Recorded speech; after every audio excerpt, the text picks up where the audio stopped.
The book I've done for Orbis is called Loving Our Enemies, Reflections on the Hardest Commandment.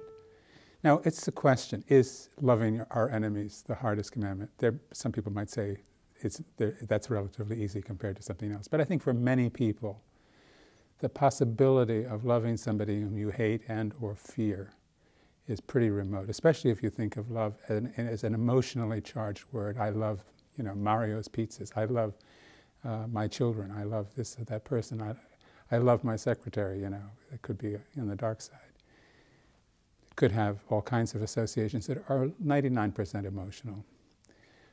That's not the kind of love Jesus is talking about in the New Testament.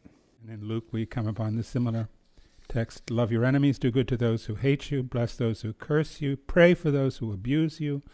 To him who strikes you on the cheek, offer the other also, and to him who takes away your cloak, do not withhold your coat as well. Give to everyone who begs from you. And to him who takes away your goods, do not ask them back again. As you wish that others would do to you, do so to them.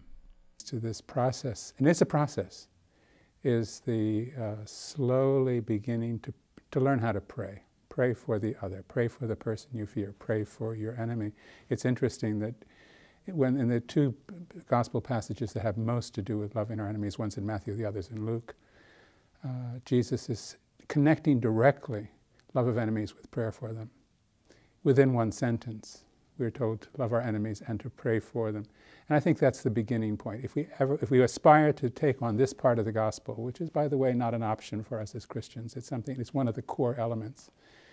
If we aspire to love our enemies, or to at least begin to want to explore the possibility of loving them, then we have to understand love in a different sense as an act more of will than of sentiment. But part of the issue is just thinking, can I even want to do this? How do I want it? How can I want something I so definitely don't want?